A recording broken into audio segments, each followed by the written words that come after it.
kemudian Aceh Tengah juga masih putus, Bener Meriah masih terisolir, kemudian Subuh Salam juga masih terisolir untuk Aceh.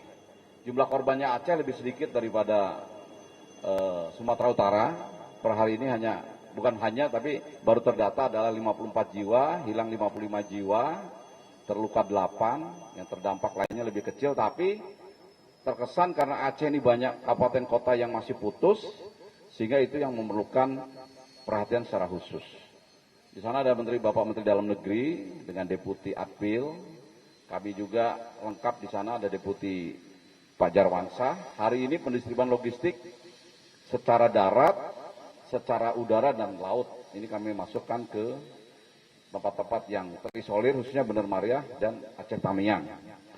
Kemudian untuk sarana komunikasi, Bapak Menko, ini kami untuk Sumatera Utara, daerah-daerah terisolir itu sekarang sudah bisa berkomunikasi.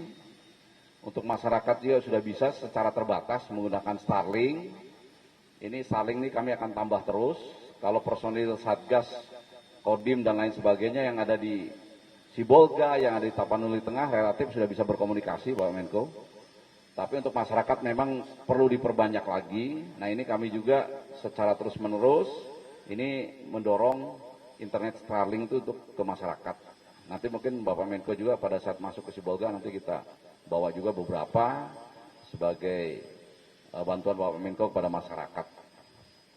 Untuk di Aceh juga sama. Aceh ini sekarang sudah, walaupun jalur daratnya sudah masih putus, tapi jalur komunikasinya sudah terpasang. Gayo Luas, Aceh Tengah, Bener Meriah, Biren, Lok Sumawe, Aceh Tamiang, Langsa, Aceh Timur, Aceh Utara ini semuanya sudah tersambung, Pak Menko. Nah untuk tingkat yang perlu keseriusan memang kalau di Sumatera Utara adalah 2 kabupaten, 2 daerah, 1 kota Sibolga dan 1 kabupaten Tapanuli Tengah. Kalau di Aceh itu adalah Aceh Tamiang, Bapak Menko, Bener Meriah, kemudian Aceh Tengah. Nah yang mengembirakan sekarang untuk jalur udara itu bisa diakses baik dari Banda Aceh maupun dari Lok Sumawe, Bapak Menko. Jadi Lok Sumawe yang beberapa hari lumpuh, terendam air, sekarang sudah bisa pulih secara terbatas. Kami sudah coba mendaratkan pesawat kargo di sana, membawa mie instan dengan makanan siap saji, Pak Menko, itu 13 ton udah masuk di sana. Artinya logistik di Aceh ini secara terbatas terus-menerus kita suplai terus. Mudah-mudahan dengan penambahan armada udara dan armada laut, ini relatif nanti bisa lebih baik dari kondisi sekarang. Kemudian untuk Padang, Bapak Menko, Padang ternyata jumlah yang meninggal Sumatera Barat ini bertambah justru lebih besar daripada Aceh. Karena ini 90 meninggal dunia disumbang oleh salah satu kabupaten kota di Sumatera Barat, yaitu di Agam. Ini hasil pencarian dari Basarnas, tetapi untuk Sumatera Barat itu tinggal 7 kabupaten kota yang terdampak. Yang pertama adalah Kota Padang, kemudian Padang Pariaman, kemudian Solok, Agam, Tanah Datar, Kota Padang Panjang, dan Padang Pariaman. Yang lainnya aman, Pak Menko. Dan dari 7 itu semuanya bisa disuplai lewat darat. Jadi kami untuk alutsista di Padang, heli ini kami hanya siapkan 1 saja untuk mengcover apabila ada titik-titik yang perlu disuplai lewat udara. Tapi secara umum untuk Sumatera Barat relatif sudah bisa lebih terkendali. Yang menjadi PR yang masih harus terus bersatu padu Satgas Nasional ini memang adalah untuk Sumatera Utara di 2 kabupaten kota itu yang paling menonjol, Padang dan Tapanuli Tengah dan Sibolga, kemudian Aceh, Bapak. Aceh ini karena masih banyak yang terputus. Nah, kami laporkan untuk upaya menormalisasi jalur transportasi yang putus. Untuk di Aceh ini sudah masuk dari Kementerian PU, tapi kalau di Sumatera Tengah, di Tapanuli, khususnya di Tapanuli, daerah Tapanuli ini masih terkendala karena harus tembus dulu dari Tapanuli Utara ke Sibolga itu, Bapak. Jadi itu memang jalannya sangat kecil, alat berat banyak pun tidak berguna, karena yang hanya bisa bekerja hanya 2 alat, begitu. Nanti setelah 2 alat itu masuk, bekerja beberapa ratus meter, istirahat, minggir, yang 2 alat lagi baru masuk. Karena jalannya adalah di bawah tebing yang sangat kecil. Nah, sehingga kalau itu nanti udah tembus dari Tapanuli Utara menuju Sibolga, relatif segala bala bantuan dan kehidupan masyarakat akan sudah kembali pulih. Kemudian kami laporkan juga untuk yang lain-lain, ini kami juga sudah selalu memberikan informasi, dan atas arahan Bapak Menko tadi kami sudah membuat protap Bapak Menko. Untuk pagi nanti Pak Deputi 3 ini akan menyampaikan kepada media terkait dengan rencana kegiatan harian.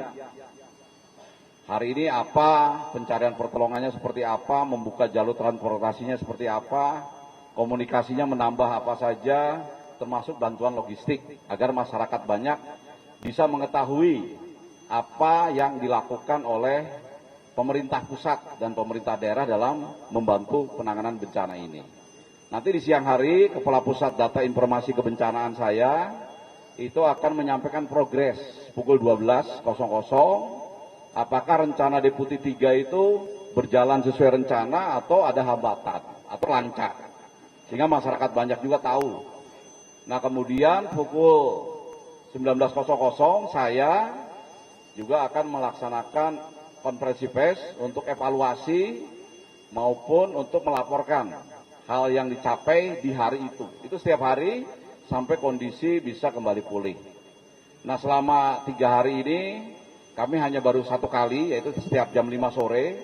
Nah, ini yang akan kami rubah supaya media, masyarakat ini mengetahui segala sesuatu terkait dengan penanggulangan bencana ini mulai pagi, siang, dan malam.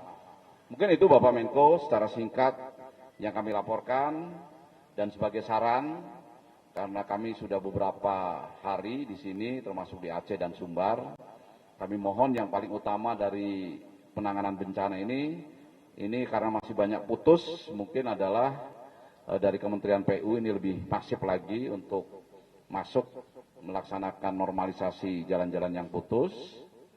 Listrik, air ini juga relatif sudah mulai pulih, tetapi masih banyak yang padam. Kami tahu dari PLN juga sudah menyebar personilnya. Mohon ini lebih cepat lagi, khususnya ke daerah-daerah terisolir bisa segera pulih, karena itu juga sangat dibutuhkan masyarakat. Untuk komunikasi, ini kami memang memperbanyak bantuan-bantuan internet Starlink. Kami juga sudah komunikasi dengan Ibu Menteri Komdigi. Beliau juga sudah menyampaikan berusaha menormalisasi jaluran GSM baik milik pemerintah maupun swasta. Ini juga kami mohon kalau ada bantuan dari manapun, mungkin dititik beratkan kepada bantuan alat komunikasi yang bersifat portable atau internet Starlink. Ini diperbanyak juga, kami akan siap menerima. Dan kemudian bantuan logistik, Bapak Menko kami laporkan bantuan logistik ini kami sudah punya sistem banlog.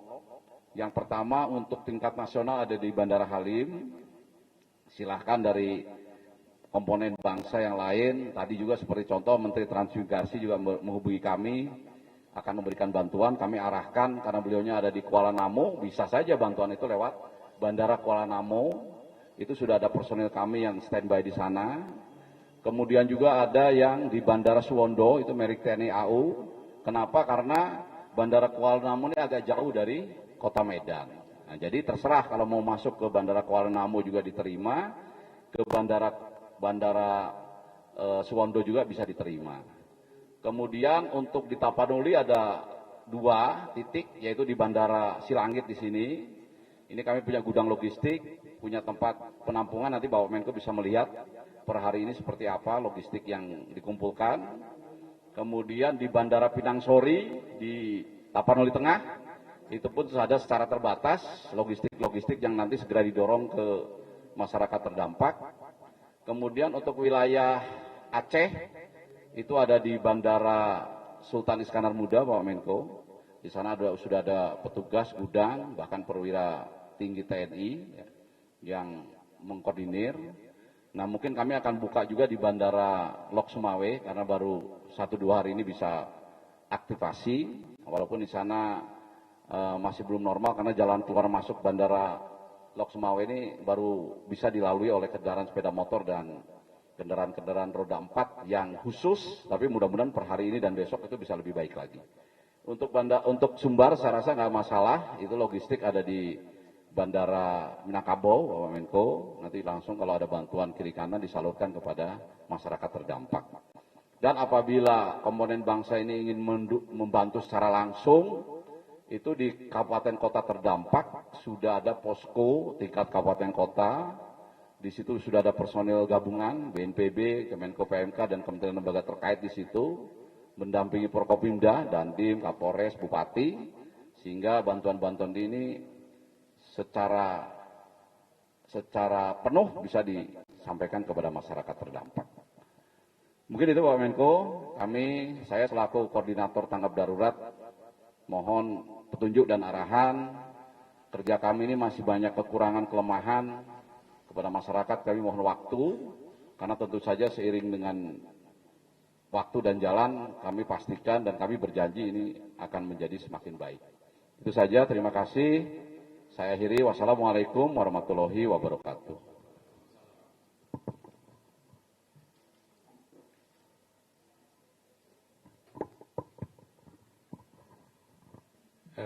Terima kasih Pak Kepala BNPB atas laporannya, update-nya, dan terima kasih atas kerja kerasnya. Bapak Ibu sekalian, kami di Kabinet diperintahkan oleh Pak Presiden untuk semua jajaran menteri terlibat aktif di dalam tanggap darurat ini mendukung BNPB. Jadi saat ini juga beberapa menteri ada di lapangan, seperti tadi disebutkan Pak Menteri Transmigrasi, Pak Menko Infrastruktur juga ada di Medan, dan lain-lain. Jadi kami full fokus kerja keras untuk segera meringankan beban dari Bapak Ibu, saudara-saudara kita yang terdampak dari bencana ini.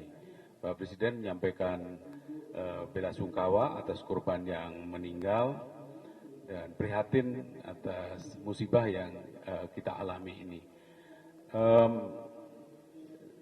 Sampai dengan kemarin kita juga hari Jumat ada acara dengan Pak Presiden, beliau juga langsung perintahkan untuk mengerahkan seluruh kekuatan nasional fokus untuk penanganan tanggap darurat ini secepat-cepatnya, melakukan evakuasi, mengerahkan logistik, kemudian memulihkan mengerahkan tenaga kesehatan, memulihkan infrastruktur komunikasi, infrastruktur transportasi, jadi dan untuk juga kawal di lapangan. Tadi sampai dengan kemarin kita sudah diskusi dengan Pak Kepala BNPB, dengan Bu Menteri Komdiji, termasuk untuk percepatan infrastruktur komunikasi di kawasan Kembang. Nah, Bapak Ibu, sekarang tadi juga saya laporkan juga bahwa logistik terus mengalir, baik itu dari pemerintah maupun dari lembaga-lembaga non pemerintah, terpusat di beberapa titik tadi sudah disampaikan, akan terus bertambah dan terus didistribusikan. Jadi ini seluruh kekuatan nasional dikerahkan untuk mempercepat tanggap darurat dan segera memulihkan secepatnya. Di saat yang sama, kami juga sedang menyiapkan senario untuk pemulihan, jadi rehab rekon. Tentu saja kita fokus ke tanggap darurat, tetapi tahapan senario untuk rehab rekon juga kita siapkan. Jadi Bapak Ibu sekalian, tadi Pak Kepala BNPB sudah menyampaikan ada beberapa hal yang perlu diprioritaskan. Saya sudah diskusi dengan Pak Menko Infrastruktur tentang bagaimana ini pemulihan secara cepat bisa dilakukan, termasuk untuk pemulihan sementara. Ya, terima kasih pada jajaran TNI, Polri, dan seluruh Pemda yang kerja keras untuk bagaimana pemulihan sementara ini bisa dilakukan sambil nanti kita rehabilitasi, rekonstruksi juga akan segera dilakukan.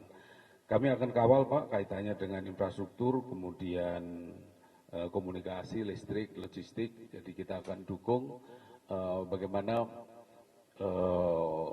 resources sumber daya dikerahkan lebih besar, tapi tentu saja bukan hanya masalah pengerang sumber daya, tetapi juga bagaimana ini sinergis di lapangan. Jadi terima kasih atas kerja keras BNPB yang sudah luar biasa. Terima kasih pada kerja keras Bapak Ibu para relawan, jajaran pemerintah, para relawan yang luar biasa untuk membantu saudara-saudara kita yang sedang terkena musibah ini. Saya kira itu saja Pak dari saya. Kita segera melihat berkoordinasi lebih teknis lagi setelah ini. Saya kira itu. Terima kasih Pak Kepala BNPB. Terima kasih Pak Menko. Mungkin dari peserta rapat barangkali